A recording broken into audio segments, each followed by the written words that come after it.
आप सभी का स्वागत है आरएस उत्कर्ष यूट्यूब चैनल पर। आज का हमारा टॉपिक है राजस्थान के प्रमुख अभिलेख, साथ ही कुछ प्रशस्ति और शिलालेख। आइए स्टार्ट करते हैं। राजस्थान के यानी कि अभिलेख, प्रशस्ति और शिलालेख के बारे में बात करें तो सबसे इंपॉर्टेंट है ना, यहाँ से जो है आपको एक क्वेश्चन हमेशा देखने को मिलता है। सबसे पहले अगर हम बात करें घोसुंडी अभिलेख की, किसकी बात करें? घोसुंडी अभिलेख की। और एक बार आरएस के पेपर में भी ये पूछा गया है, तो ध्यान रखेंगे। सबसे पहले बात करेंगे कौन से स्थान से जो है इसकी प्राप्ति हुई है, तो ध्यान रखेंगे ये कहाँ से मिला है। ये मिला है आपके घोसुंडी गाँव से। कहाँ से मिला है? घोसुंडी गाँव से मिला है। और घोसुंडी गाँव जो है वो कहाँ पर है? आपके चित्तौड़गढ़ में। तो घोसुंडी गांव, और घोसुंडी गांव कहां पर लोकेटेड है? चित्तौड़। ठीक है, आगे हम बात करें कि भाषा कौन सी है, तो ध्यान रखेंगे इस अभिलेख की भाषा कौन सी है? संस्कृत भाषा में जो है ये लिखा हुआ है। दूसरी बात करें लिपि की, कि लिपि कौन सी है, तो ध्यान रखेंगे लिपि है इसकी कौन सी? ब्राह्मी लिपि। आगे हम बात करें कि सबसे पहले जो है इसकी खोज किसके द्वारा की गई थी, तो ध्यान रखेंगे खोज की गई थी किसके द्वारा? कविराज श्यामल दास के द्वारा। किसके द्वारा? कविराज श्यामल दास के द्वारा जो है इसकी सबसे पहले खोज की गई थी। और ये वही श्यामल दास है जिसमें आपने पढ़ा होगा कि वीर विनोद जो है ना, वीर विनोद साहित्य जो है ये भी किसके द्वारा लिखा गया है? श्यामल दास के द्वारा लिखा गया है। और श्यामल दास जो थे वो कौन थे? आपके मेवाड़ के राजा सज्जन सिंह के दरबारी विद्वान हुआ करते थे। और इसीलिए सज्जन सिंह जो है ना, ध्यान रखेंगे एक इंपॉर्टेंट चीज और, सज्जन सिंह के ही द्वारा क्या दी गई थी? इनको कविराज की उपाधि प्रदान की गई थी। आगे हम बात करें कि इस अभिलेख को पढ़ने का श्रेय किसे दिया जाता है, तो ध्यान रखेंगे D.R. भंडारकर के द्वारा क्या किया गया था? इसको सबसे पहले पढ़ा गया था। ठीक है, भंडारकर के द्वारा इसको सबसे पहले पढ़ा गया था। आगे हम बात करें जानकारी किस, यानी कि इस अभिलेख से जो है किसके बारे में हमें जानकारी प्राप्त होती है, तो ध्यान रखेंगे सबसे इंपॉर्टेंट क्या है कि यहाँ से हमें किसके बारे में, यानी कि वैष्णव धर्म है ना, वैष्णव धर्म या मैं कहूँ भागवत धर्म के बारे में जो है इस अभिलेख से जानकारी प्राप्त होती है। आगे हम बात करें, आगे हम देखें नेक्स्ट शिलालेख जो कि काफी इंपॉर्टेंट है एग्जाम की दृष्टिकोण से, मानमोरी शिलालेख। सबसे पहले बात करें कि प्राप्त स्थल यानी कि कहाँ से मिला था, तो ध्यान रखेंगे ये कहाँ से मिला था? ये मिला था हमें चित्तौड़गढ़ से। कहाँ से मिला था? चित्तौड़गढ़ से मिला था। और दूसरी बात करें कि मानमोरी शिलालेख से जानकारी किसके बारे में मिलती है, तो ध्यान रखेंगे मौर्य वंश के बारे में हमको जानकारी प्राप्त होती है। किसके बारे में? मौर्य वंश के बारे में जानकारी जो है प्राप्त होती है। और दूसरी इंपॉर्टेंट चीज क्या है कि ये जो मानमोरी शिलालेख है, मानमोरी शिलालेख है, जब यहाँ पर कर्नल जेम्स टॉड जो है जब इंग्लैंड जा रहे थे तो ये मानमोरी अभिलेख जो है अपने साथ लेके जा रहे थे, और रास्ते में इन्होंने क्या किया था? भारी होने की वजह से जो है समुद्र में फेंक दिया था। आगे हम बात करें भाबरू शिलालेख की, तो ध्यान रखेंगे भाबरू शिलालेख जो है ये कहाँ से मिला है? पहली चीज तो विराटनगर से मिला है। विराटनगर बोले तो यानी कि जयपुर से। और ध्यान रखेंगे खोज किसने की थी, तो यहाँ पर क्या हो जाएगा? कैप्टन बर्टन के द्वारा जो है खोज की गई थी। किसके द्वारा? कैप्टन बर्टन के द्वारा 1837 में इसकी खोज की गई। स्थान की बात करेंगे तो ध्यान रखेंगे ये कहाँ से मिला है? विराटनगर यानी कि जयपुर से प्राप्त हुआ है। और पहाड़ी पूछ ली जाए तो ध्यान रखेंगे कौन सी पहाड़ी? बीजक की पहाड़ी से प्राप्त हुआ है। जानकारी की बात करें तो ध्यान रखना इसके बारे में हमें किसके बारे में जानकारी मिलती है, यानी कि इससे हमें पता लगता है कि मगध का शासक जो था जिसका नाम क्या है? अशोक, यानी कि मगध के शासक अशोक के बारे में हमें जानकारी मिलती है। साथ ही अगर हम दूसरा इंपॉर्टेंट फैक्ट देखें तो ध्यान रखेंगे इससे जो है अशोक जो है बौद्ध धर्म को मानता था, तो बौद्ध धर्म के जिन्हें त्रिरत्न भी कहा जाता है उसके बारे में भी हमें भाबरू शिलालेख से जानकारी मिलती है। और त्रिरत्न कौन से हैं, तो ध्यान रखेंगे एक तो है कौन सा? बुद्ध, और दूसरा हम बात करें धम्म, और तीसरा कौन सा है? बुद्ध, धम्म और संघ जो है। यहाँ पर इन तीनों त्रिरत्न के बारे में भी हमें किससे जानकारी मिलती है? भाबरू शिलालेख से जानकारी मिलती है। आगे हम इंपॉर्टेंट देखें, ये भी आपके एग्जाम में पूछा गया है, बड़ली शिलालेख। बड़ली शिलालेख की हम बात करें कि खोज किसके द्वारा की गई थी, तो ध्यान रखेंगे गौरी शंकर हीरा चंद्र ओझा के द्वारा जो है इसकी खोज की गई थी। किसके द्वारा? गौरी शंकर हीरा चंद्र ओझा के द्वारा जो है इसकी क्या की गई थी? खोज की गई थी, हीरा चंद्र ओझा। अब एक इंपॉर्टेंट फैक्ट और ध्यान रखेंगे कि कौन से स्थान से मिला है, तो सबसे इंपॉर्टेंट चीज क्या है कि ये हमें मिला कहां से है, तो ध्यान रखेंगे ये हमें मिला है कहां से? अजमेर से। इसके बारे में एक इंपॉर्टेंट फैक्ट और क्या है कि अगर पूछ लिया जाए कि बताइए राजस्थान का सबसे प्राचीनतम शिलालेख कौन सा है, तो ध्यान रखेंगे राजस्थान का प्राचीनतम शिलालेख कौन सा है, आपके बड़ली शिलालेख। अगर हम बात करें जानकारी किसके बारे में मिलती है,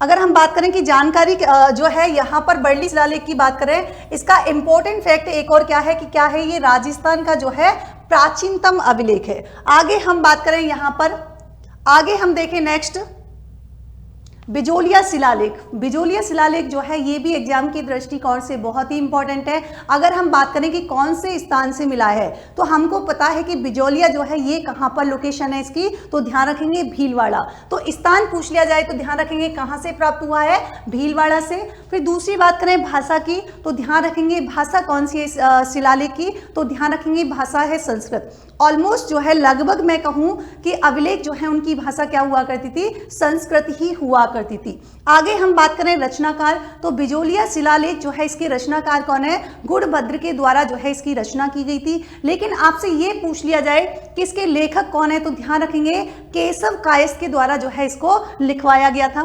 आगे हम बात करें कि इससे किसके बारे में जानकारी मिलती है, तो सबसे इंपॉर्टेंट फैक्ट तो यही है कि राजस्थान के जो नगर थे उन नगरों के प्राचीन नाम के बारे में जो हमें जानकारी मिलती है वो किससे मिलती है, बिजोलिया शिलालेख से मिलती है। दूसरा इंपॉर्टेंट फैक्ट अगर हम देखें कि यहाँ पर जो है भूमि दान को है ना, यहाँ पर जो भूमि दान दिया जाता था, भूमि दान को किस शब्द से जो है इंगित किया है, तो डोहली के नाम से, है ना, डोहली भूमि जो है यहाँ पर इसको कहा गया है। तीसरी बात करें कि बिजोलिया का यानी कि जो उत्तरी भाग था, इस पठारी भाग जो था उसको क्या नाम दिया गया है, तो ध्यान रखेंगे उत्तमाद्री के नाम से जाना जाता था। इस बारे में हमें जानकारी किससे मिलती है, बिजोलिया शिलालेख से मिलती है। एक इंपॉर्टेंट और है, ध्यान रखेंगे पहले तो सांवर के यानी कि सांवर की बात करें चौहान, और उसके बाद जो है अजमेर के चौहानों की जो वंशावली है उस वंशावली के बारे में भी जानकारी हमें किससे प्राप्त होती है, बिजोलिया शिलालेख से प्राप्त होती है। आगे हम देखें नेक्स्ट देखें रणकपुर प्रशस्ति, बहुत ही इंपॉर्टेंट है, ध्यान रखेंगे। सबसे इंपॉर्टेंट तो यही बात आती है कि निर्माण किसके द्वारा किया गया था, तो सेठ धरनक जो है उसके द्वारा क्या किया गया था, इसका निर्माण किया गया था। दूसरी बात करें शिल्पी या सूत्रधार कौन थे, तो ध्यान रखेंगे देपाक जो है इसके शिल्पीकार थे। आगे हम देखें भाषा, तो मैंने कहा कि भाषा जो है ऑलमोस्ट क्या है, संस्कृत। तो यहाँ पर भी क्या हो जाएगी, संस्कृत, और लिपि इसकी क्या है, तो ये कौन सी लिपि में है, नागरी लिपि में। आगे हम बात करें कि जानकारी किससे प्राप्त हो यानी कि इससे जानकारी किसके बारे में मिलती है, तो सबसे इंपॉर्टेंट फैक्ट तो क्या है कि बप्पा रावल से लेकर राणा कुंभा का तो जो इतिहास है उसके बारे में हमें जानकारी जो है वो किससे मिलती है, रणकपुर प्रशस्ति से मिलती है। दूसरा क्या है, चौमुखा मंदिर, ध्यान रखेंगे चौमुखा मंदिर के निर्माण की जानकारी जो है वो भी हमें किससे मिलती है, रणकपुर प्रशस्ति से मिलती है। और इसी प्रशस्ति में बप्पा रावल और काल भोज को क्या बताया गया है, अलग अलग बताया गया है। तो ये भी आप लोग जो है ध्यान रखें। आगे हम बात करें जगन्नाथ राय प्रशस्ति की, तो ध्यान रखेंगे स्थान पूछ लिया जाए तो स्थान कौन से स्थान से मिली है, तो ये मिली है आपके कौन से, उदयपुर से। दूसरी बात करें लेखक कौन थे, तो कृष्ण भट्ट जो है क्या थे, इसके जगन्नाथ प्रशस्ति के लेखक थे। आगे हम बात करें जानकारी की, तो ध्यान रखेंगे बप्पा रावल से लेकर जगत सिंह प्रथम तक के शासकों का उल्लेख जो है वो किसमें प्राप्त होता है, जगन्नाथ राय प्रशस्ति में होता है। और सबसे इंपॉर्टेंट बात क्या है कि हल्दी घाटी युद्ध में जो महाराणा प्रताप की जो विजय है उस विजय का उल्लेख भी हमें किससे मिलता है, जगन्नाथ राय प्रशस्ति से मिलता है। आगे हम देखें रायसिंह प्रशस्ति, है ना, तो स्थान की बात करें तो ध्यान रखेंगे रायसिंह कहाँ के राजा थे, बीकानेर के। तो ये प्रशस्ति भी जो है वो हमें कहाँ से मिली है, स्थान की बात करें तो ये भी हमें बीकानेर से मिली है। और रायसिंह ने इसे क्या किया था, जूनागढ़ में लिखवाया था। आगे हम बात करें कि रचयिता कौन है, तो ध्यान रखेंगे जैन मुनि जायता जो है ना, जैन मुनि जायता लिखा रहता है कई जगह जैता लिखा रहता है। आगे बात करें जानकारी, तो ध्यान रखेंगे राव बीका से लेकर, है ना, लेकर रायसिंह जो राजा थे वहां तक के शासकों का उल्लेख जो है वो हमें किससे मिलता है, रायसिंह प्रशस्ति से मिलता है। आगे हम देखें अचलेश्वर शिलालेख, और इसकी डेट जो है वो कितनी है, 1285 ईस्वी में मिला था। इंपॉर्टेंट फैक्ट क्या है, तो ध्यान रखेंगे हमें पता होना चाहिए, अचलेश्वर मंदिर भी पता होना चाहिए। और शिलालेख की बात करें तो ये भी हमें कहाँ से मिला है, माउंट आबू से मिला है। रचयिता की बात करें तो ध्यान रखेंगे शुभ चंद्र जो है इसके रचयिता थे।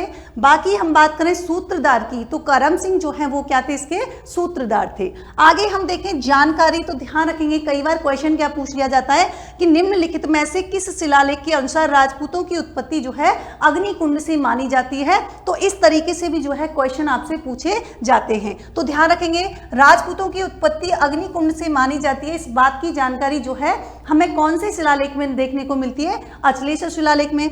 इसी के साथ ही ध्यान रखेंगे बप्पा रावल से लेकर कहां तक, समर सिंह तक के शासकों का उल्लेख जो है वो भी अचलेश्वर से मिलता है। साथ ही ध्यान रखेंगे हरित ऋषि के बारे में भी हमें जानकारी कौन से अभिलेख से मिलती है, तो ध्यान रखेंगे अचलेश्वर शिलालेख से मिलती है। साथ ही ध्यान रखेंगे कि धर्मराज जो है इसको क्या बताया गया था, परमारों का मूल पुरुष बताया गया था। ये वाली बात जो है ये भी हमें किससे पता चलती है, अचलेश्वर शिलालेख से पता चलती है। आगे हम बात करें आमेर शिलालेख।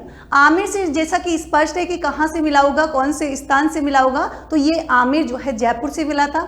दूसरी इंपॉर्टेंट बात क्या है जानकारी, तो ध्यान रखेंगे पहली चीज तो कछवा वंश के शासकों को इस ये जो शिलालेख है इसमें क्या कहा गया था, रघुवंश तिलक जो है इसमें कहा गया था। दूसरा हम बात करें कि इसी शिलालेख में मानसिंह कछवा जो वहां के आमेर के राजा थे, इनको जो है किसका पुत्र बताया गया है, भगवंत दास का जो है पुत्र बताया गया। ये वाली जानकारी जो है वो हमें किससे मिलती है, आमेर शिलालेख से प्राप्त होती है। आगे हम बात करें करसबा शिलालेख, तो ध्यान रखेंगे ये कौन से स्थान से मिला है, तो कोटा जो है वहां से हमें इसकी प्राप्ति हुई है।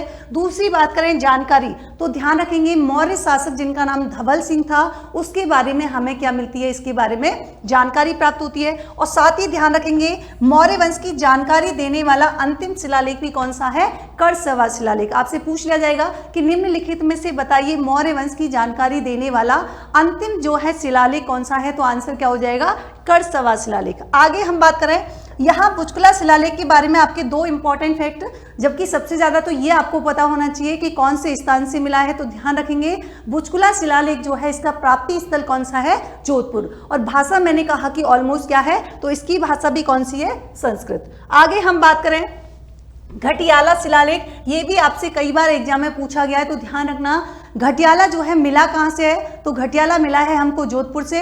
और दूसरी बात करें उत्कीर्णकर्ता कौन थे, तो ध्यान रखेंगे कृष्णेश्वर जो है इसके कौन थे, उत्कीर्णकर्ता थे। भाषा वही कौन सी है, इसकी संस्कृत है। इंपॉर्टेंट क्या है ध्यान रखेंगे कि इससे हमें किसके बारे में जानकारी मिलती है, यानी कि मंडोर के प्रतिहारों की नामावली की जानकारी मिलती है तथा उनकी उपलब्धियों पर भी प्रकाश डालता है कौन सा शिलालेख, घटियाला। दूसरी हम बात करें कि आपको ध्यान होगा कि नागवट के द्वारा जो मेड़ता को अपनी राजधानी बनाया गया था, तो इस बात की जानकारी भी हमें किससे प्राप्त होती है, घटियाला शिलालेख से प्राप्त होती है। और ध्यान रखेंगे राजस्थान में यानी कि प्रथम सती के रूप में हम बात करें संपल कंवर जो है उनके बारे में हमें जानकारी मिलती है, तो ये वाली बात भी जो है हमें किससे पता लगती है, घटियाला शिलालेख से। और एक और इंपॉर्टेंट फैक्टर ध्यान रखेंगे मंडोर एवं घटियाला में क्या किया था, जय स्तंभ का निर्माण करवाया था कौन से, यानी कि जो शासक था कुक्कुट के द्वारा। तो ये वाली बात जो है वो भी हमें कहां से प्राप्त होती है, घटियाला शिलालेख से। आगे हम देखें जावर प्रशस्ति, तो आपको ध्यान होगा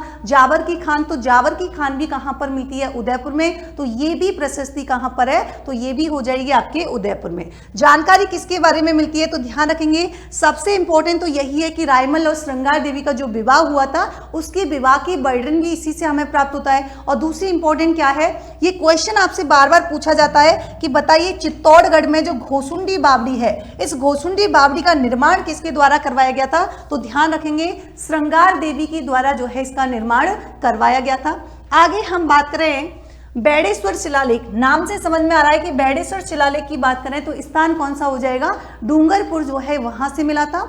जानकारी किसके बारे में प्राप्त होती है, तो ध्यान रखेंगे डूंगरपुर के शासक थे जिनका नाम क्या था, आसकरण राठौड़, उसके बारे में यहां से जानकारी प्राप्त होती है। और यहां से एक क्वेश्चन और आता है आपके कि कई बार पूछ लिया जाता है कि आपको ध्यान होगा आसकरण की पत्नी जिनका नाम क्या था, प्रेमल देवी। तो उस प्रेमल देवी ने क्या किया था, डूंगरपुर में 9 लखा बावड़ी का निर्माण करवाया था। तो बावड़ी से जो है ये क्वेश्चन आपसे पूछ लिया जाता है। और ध्यान रखेंगे ये बैडेश्वर शिलालेख जो है ये क्या है, इस पर साइन हो रखे हैं यानी कि सिग्नेचर हो रखे हैं, हस्ताक्षर युक्त है। और इस पे जो है कौन से नाम मिलते हैं, एक तो हीली टेट्रस और दूसरा कौन सा है, एम मैकेंजी। ठीक है, आगे हम बात करें गोनेर शिलालेख, तो गोनेर आपको पता है कहां पर है, गोनेर की बात करेंगे तो यहां पर ये मिला है जगदीश मंदिर से मिला था। और जगदीश मंदिर जो है वो कहां पर है, आपके जयपुर यानी कि गोनेर में स्थित है। जानकारी किसके बारे में, बस एक इंपॉर्टेंट फैक्ट ध्यान रखना है कि कभी कभी आपसे पूछ लिया जाता है कि बताइए जगदीश मंदिर की तुलना जो है कैलाश पर्वत से किस शिलालेख में की गई है, तो ध्यान रखेंगे क्या हो जाएगा, गोनेर शिलालेख में की गई है।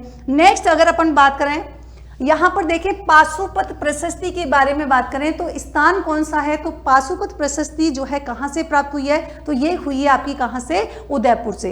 स्थापना की बात करें किसके द्वारा स्थापित की गई, तो ध्यान रखेंगे ये की गई थी जगत सिंह प्रथम के द्वारा स्थापित की गई। आगे हम बात करें रचनाकार की तो पुरुषोत्तम दास जो है वो कौन थे, इसके रचनाकार थे। जानकारी किसके बारे में मिलती है, तो ध्यान रखेंगे यहां से हमें पता चला था कि मेवाड़ राजा के जो आराध्य देव थे वो कौन थे, एक लिंगनाथ जी थे। इस बात की जानकारी जो है वो हमें कौन सी प्रशस्ति से प्राप्त हुई, पाशुपत प्रशस्ति से प्राप्त हुई है। आगे हम बात करें यहां से क्वेश्चन पूछा गया है बड़पा यूप स्तंभ अभिलेख की बात करें तो ध्यान रखेंगे कौन सी जगह से मिला है, तो ध्यान रखेंगे 12 में स्थित है।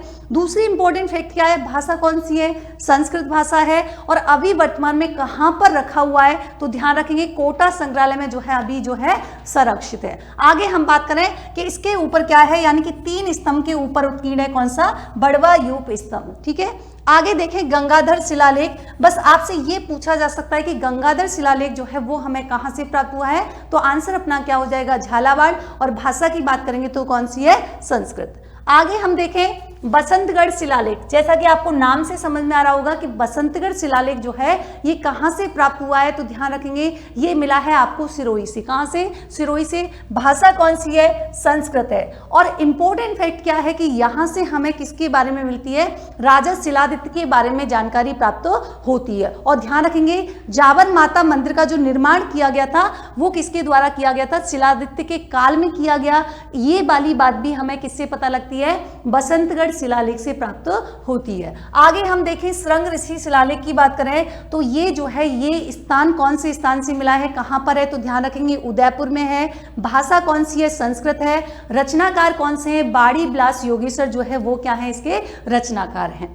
आगे हम बात करें खंजरी शिलालेख, आपसे पूछ लिया जाएगा कि खंजरी शिलालेख का संबंध कहां से या मैं कहूं किस स्थान से प्राप्त हुआ है, आंसर क्या हो जाएगा, कोटा से।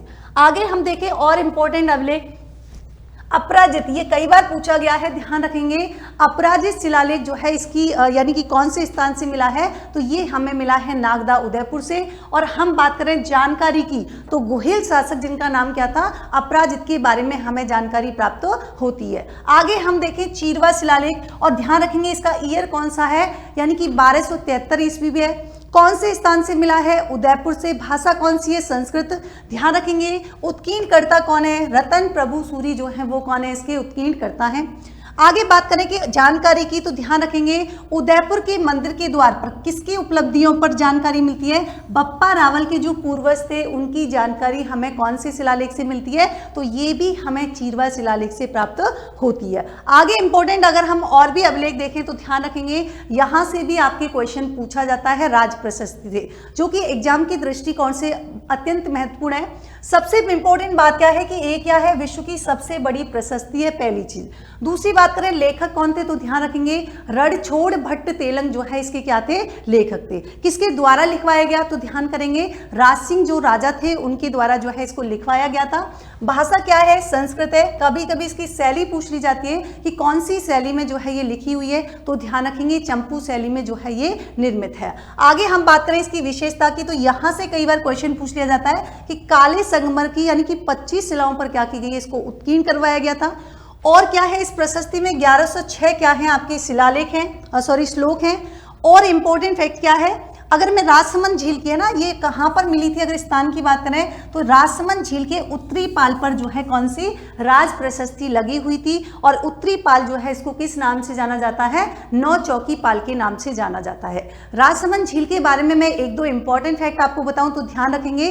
राजसमंद झील जो है ना, इसका निर्माण किसने करवाया था, तो राज सिंह ने जो है गोमती नदी के पानी को रोककर करवाया था। दूसरा इंपॉर्टेंट क्या है, इस झील के किनारे कौन सा मंदिर बना हुआ है, तो घेवर माता का मंदिर जो है इसी राजसमंद झील के पास जो है निर्मित है। आगे हम बात करें जानकारी किसकी मिलती है, तो ध्यान रखेंगे बप्पा रावल से लेकर कहां तक, मेवाड़ महाराणा जगत सिंह द्वितीय तक का इतिहास जो है वो हमें किससे प्राप्त, यानी कि जानकारी जो है वो किससे मिलती है, राज प्रशस्ति से जो है जानकारी मिलती है। इसके अलावा ध्यान रखेंगे जब 1615 ईस्वी में जो मेवाड़ मुगल संधि जो हुई थी, तो इस संधि का उल्लेख भी हमें किससे मिलता है, राज प्रशस्ति से मिलता है। और ध्यान रखेंगे एक इंपॉर्टेंट फैक्ट और है कि 1681 में जयसिंह व औरंगजेब के बीच जो मेवाड़ मुगल संधि हुई थी, यानी कि मेवाड़ मुगल संधि जो द्वितीय हुई थी, इसका वर्णन भी हमें किससे मिलता है, राज प्रशस्ति से जो है हमें जानकारी प्राप्त होती है। आगे हम देखें कुंभलगढ़ प्रशस्ति, जो कि 1460 ईस्वी जो है, इसकी डेट आपको याद रखनी है। स्थान पूछ लिया जाएगा, नाम से समझ में आ रहा है कुंभलगढ़, और कुंभलगढ़ जो है यानी कि कहां से, राजसमंद जो है वहां से इसकी प्राप्ति हुई थी। लेखक की बात करें तो लेखक कौन है, ध्यान रखेंगे कान्हा व्यास जो है इसके लेखक हैं। और इंपॉर्टेंट क्या है इसमें, एक फैक्ट ध्यान रखना, कंफ्यूजन हो जाता है कई बार, तो गौरी शंकर हीराचंद्र जो ओझा हैं, यानी कि GH ओझा जो हैं, उनके अनुसार अगर इसकी प्रशस्ति के लेखक मैं बताऊं तो इस प्रशस्ति के लेखक जो है किसको माना जाता है, महेश भट्ट और अत्रि भट्ट को जो है माना जाता है। और ध्यान रखेंगे पहले जो है ये जब उत्कीर्ण करवाई गई थी, मैं कहूँ प्रशस्ति जब लिखवाई गई थी तो ये किस पे थी, 5 काली शिलाओं पर अंकित थी। अगर वर्तमान की बात करें तो 3 शिलाओं पर क्या है, 3 शिलाएं जो है इनमें से अभी बाकी हैं, या मैं कहूँ शेष बची हुई है। आगे हम बात करें कि इससे जानकारी किससे मिलती है, तो ध्यान रखेंगे एक तो कुंभ स्वामी मंदिर का उल्लेख जो है वो भी हमें किससे प्राप्त होता है, कुंभलगढ़ प्रशस्ति से जानकारी मिलती है। दूसरी हम बात करें कि मेवाड़ के महाराणाओं की जो वंशावली जो है वो भी किससे मिलती है, तो ध्यान रखेंगे कुंभलगढ़ प्रशस्ति से। इसके अलावा राणा कुंभा के जो सैनिक अभियान जो हुए थे उनकी जानकारी भी हमें किससे प्राप्त होती है, कुंभलगढ़ प्रशस्ति से। और एक इंपॉर्टेंट फैक्ट और याद रखेंगे, राणा हम्मीर को जो विषम घाटी पंचानन की जो संज्ञा दी गई थी वो भी जानकारी हमें किससे प्राप्त होती है, कुंभलगढ़ प्रशस्ति से प्राप्त होती है। आगे हम देखें, ये हमारे थे राजस्थान की यानी कि जो शिलालेख अवलेख, और इसी के साथ ही कुछ प्रशस्ति जो कि बार बार आपके एग्जाम में पूछी जाती है। ऐसे ही अलग एक नए टॉपिक के साथ कल फिर से हाजिर होंगे, तब तक के लिए थैंक यू सो मच।